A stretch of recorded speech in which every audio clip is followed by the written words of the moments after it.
Coast Studios in Oklahoma City. You're watching The Press Row. I'm Jenny Carlson here with Barry Trammell. Time for our inbox segment. Your questions from email answered here on video. Barry, let's get to it. We haven't been together for a while, so we haven't had a chance to do this. Let's start with Gary saying, how about Desmond Mason as a replacement for Grant Long? Obviously, news out this week that play-by-play analyst Grant Long leaving the Thunder broadcast. What about Desmond Mason? Well, I think Desmond actually would be sort of a natural for the job. He's very popular with the public. He's fun to listen to.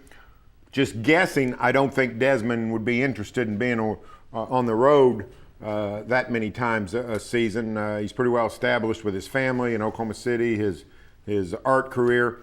I doubt that Desmond would be interested, but you never know. I think he would be pretty good at it. Yeah, I do think he would be really good at it. And I think as much as anything, his art, which he's doing very extensively and taking that all over not just the state, but the world, I think that that's probably the thing that will keep him from doing it, unless he just wants a new and completely different challenge. But I don't think he'll probably be a serious contender because of that. But who is? Who do they look at, Barry? Well, I mean, I think they'll look at some former players, not necessarily Thunder ties, but a lot of guys would like that job, and will be interested. So and a limited number of those jobs out there too. Yeah, so I mean, it's not going to be a hard search. All right, let's get back to the inbox with Mickey. He says, if Mack Brown had played Baylor's non-conference schedule in 2013. Mack Brown would still be coaching at Texas. An interesting point about Mack Brown and about Baylor's non-conference schedule. It's an excellent point because look at Mack last year. He goes 7-2 in the conference, ties for second with OU and OSU, but they lost to Brigham Young. They lost to LSU. Not LSU. Well, Ole Miss. Yeah. They lost 2 non-conference games, so they go 8-4. If they go 10-2. I think Mack is still the coach. So it's a great point, and so that's the new mantra. If you like poor non-conference schedules, that's your rallying cry. It will save the coach's job. Well, and at Baylor, Art Briles thinks it could be the path to get to the college football playoff. Barry, you asked Art Briles about that very thing this week at Big 12 Media Days about whether they were going to be upgrading their non-conference schedule. Art Briles didn't say for sure, but if you read between the lines, basically he said, no, we're not interested in that. He said, on the strength of the Big 12, we feel like if you go undefeated, you can get to the national championship game. But then he followed that up with almost an argument against by saying, nobody's gone undefeated in a long time in the Big 12, and he's right. So he's sort of talking out of both sides of his mouth. But I don't think Baylor's upgrading their schedule anytime soon. They're not upgrading the schedule. If they want to play in the national title game, they need to. All right, back to the inbox from Larry. Larry said, how did you manage both soccer teams rushing the refs, requiring a police escort after the Energy game due to players not knowing how much time was left in the game clock right after you pointed out that problem for American fans and players? Barry, it was a little bit of an interesting matchup there. It might have been the greatest timing of my career. I write a column last Tuesday or Wednesday talking about the problems in soccer and the outdated way they do things. And then right here in Oklahoma City, we have anarchy because of the outdated way they do things. So could not have timed it better. I had nothing to do with it. They did all that on their own. After the game, we even discovered that the Oklahoma City Energy and the U.S. Pro League doesn't even monitor their own refs. They outsource that. They don't have any answers. It's total madness.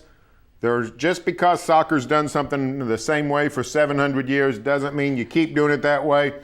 Come into the modern era on a lot of things, including officiating, administration, and the time clock. Well, and the clock, I think, is the one thing that is just befuddling to American sports fans, because in every other sport it's a count down, and in soccer it's a count up, and then you have to be adding because they start the clock at halftime at 45 minutes.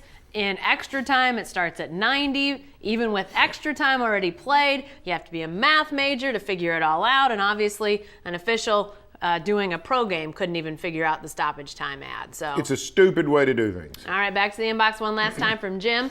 Jim says, so I bet you're running right out and getting some duds from the Russell Westbrook collection.